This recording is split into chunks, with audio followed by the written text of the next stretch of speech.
Hello दोस्तों, Hindi Bloom channel पे आपका बहुत बहुत स्वागत है। तो आज का हमारा टॉपिक है वर्ण रचना। ये जो टॉपिक है ये बहुत जटिल टॉपिक है, बहुत लोगों को समझ में नहीं आता है।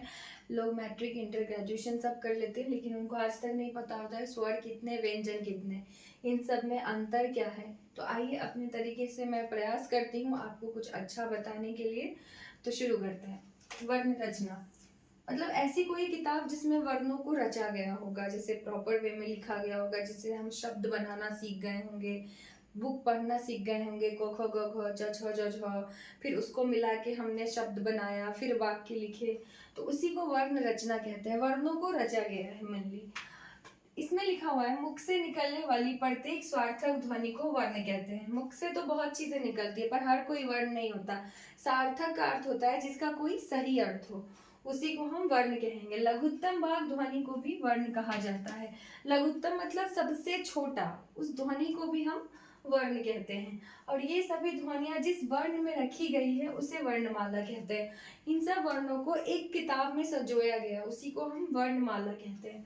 वर्णमाला में वर्णों की संख्या जो है 52 होती है, और इनमें मूल वर्ण 44 होता है। जैसे इंग्लिश में हम लोग बचपन से पढ़ते आए हैं अल्फाबेट कितने हैं, तो 26, तो हिंदी में उसका दुगना कर देना है 52।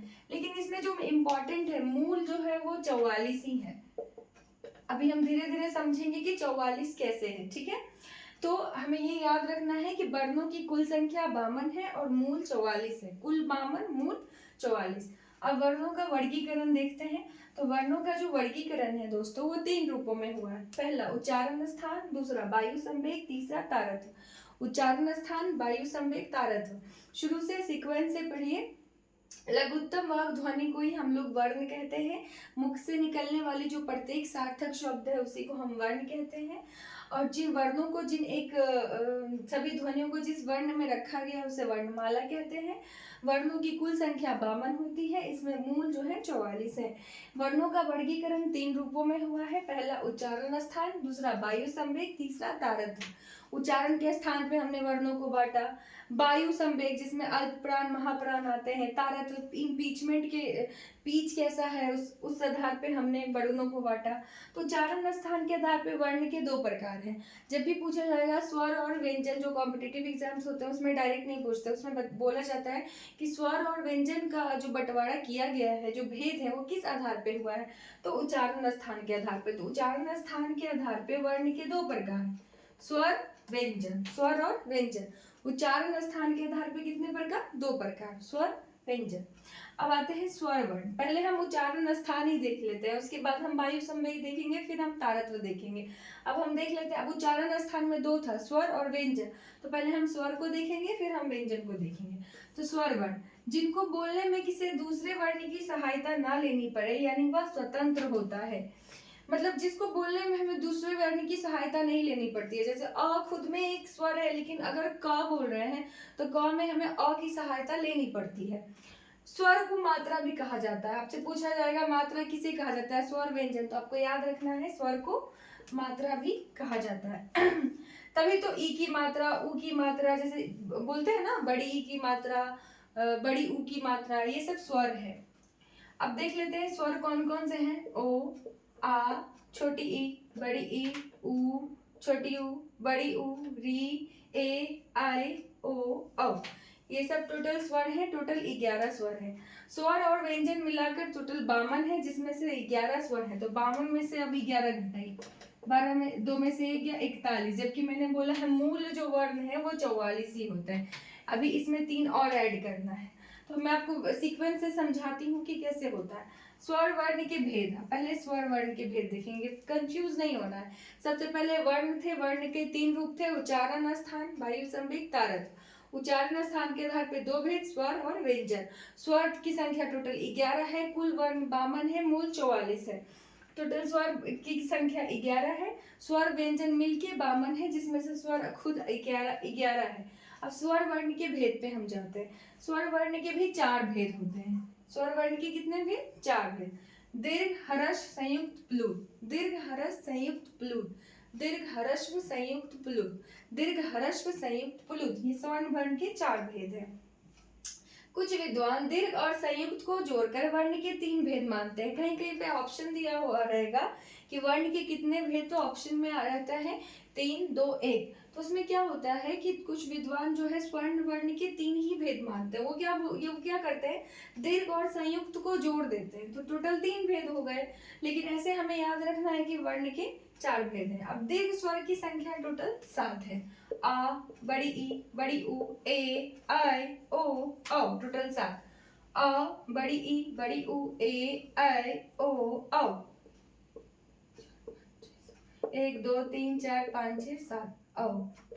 आ, बड़ी ई, बड़ी ऊ, ए, आई, ओ, औ, टोटल 7 संख्या है किसके, दीर्घ स्वर के। मूल रूप से मुख्य रूप से दीर्घ स्वर की संख्या 3 ही है। अ, बड़ी ई, बड़ी ऊ। 4 तो बाद में ऐड किया गया था, लेकिन अभी हम इतना जानते हैं कि स्वर जिसमें हरस स्वर से दुगना समय लगे वो दीर्घ स्वर, इसकी संख्या 7 है। बड़ी आ, बड़ी ई, बड़ी ऊ, बड़ी ए, आई, ओ, औ। अब हरस स्वर पे जाते हैं। हरस स्वर जिसके उच्चारण में सबसे कम समय लगता है, इनकी संख्या 4 होती है। अ, ई, उ, री, सबसे कम समय जिसके उच्चारण में लगे वही हरस स्वर होता है। जैसे अ, उ, आ, ई, उ, री। पुल्लिंग स्वर, इसके उच्चारण में हरस स्वर से 3 गुना समय लगता है। हमेशा याद रखिए, कंफ्यूज नहीं होइएगा। दीर्घ स्वर में हरस स्वर से दुगना समय लगता है। हरस स्वर में सबसे कम समय लगता है और पुल्लिंग स्वर में हरस स्वर से 3 गुना समय लगता है। इसका प्रयोग किसी को बुलाने या पुकारने में किया जाता है। जैसे हम बोलते हैं, जैसे हम लोग समाधि में कोई मतलब योग कर रहा होता है तो बोलता है ओम, काफी देर तक वो पुकार रहा होता है, तो इसका ज्यादातर प्रयोग जो है बुलाने या पुकारने में किया जाता है। चौथा, संयुक्त स्वर, ये 2 वर्णों के मेल से बना होता है, इसकी संख्या भी 4 है। ए, आई, ओ, औ। ए, आई, ओ, औ, संयुक्त स्वर, इसकी संख्या कितनी है, 4 है। ए, आई, ओ, औ। अयोग व स्वर, यह ना तो स्वर है ना ही व्यंजन, बल्कि योग रहने पे भी जो साथ रहे, इनकी संख्या 2 है। अन, अ को हिंदी वर्णमाला का शहीद वर्ण कहा जाता है। ये कुछ छोटे मोटे फैक्ट्स हैं। शहीद वर्ण का मतलब होता है जो जब सबके साथ लगा हुआ हो, जो शहीद हो गया। अब मैंने यहाँ पे थोड़ा सा शॉर्टकट शुरू किया था। दीर्घ स्वर बड़ी आ, बड़ी ई, बड़ी ऊ। प्लुत स्वर ओम। हरस स्वर अ, ई, उ, री। संयुक्त स्वर ए, आई, ओ, औ। अब ये थोड़ा सा शॉर्ट में मैंने बस स्वर बताया आपको, लेकिन अभी इससे रिलेटेड काफी, ये चैप्टर बहुत बड़ा है, तो इससे रिलेटेड छोटा छोटा वीडियो में बना के प्रयास करूंगी। जो भी आप समझ पाए मेरे थ्रू जो मदद हो पाएगी मैं जरूर करूंगी। तो अब अब हमें पहले सीक्वेंस से पहले हम लोग रिवीजन कर लेते हैं। सबसे पहले हमने पढ़ा वर्ण। वर्ण क्या होता है, मुख से निकलने वाली प्रत्येक सार्थक शब्द को वर्ण कहते हैं। सिंपल। वर्ण की कुल संख्या 52 है, मूल 44 है। वर्णों को 3 रूप से वर्गीकरण किया गया है, उच्चारण स्थान, वायु संवेग और तारतम्य। ठीक है। स्वर वर्ण, इसमें जो है, इसमें जिसको बोलने में दूसरे वर्ण की सहायता ना लगे, इसकी संख्या 11 होती है।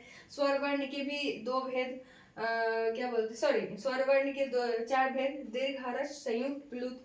अब दीर्घ, हरस, संयुक्त, प्लुत को भी मैंने अच्छे से समझा दिया। और ऐसा कोई प्रॉब्लम हो तो आप प्लीज मुझे कमेंट करिए, मैं उसको सुधारने का प्रयास करूंगी। Thank you.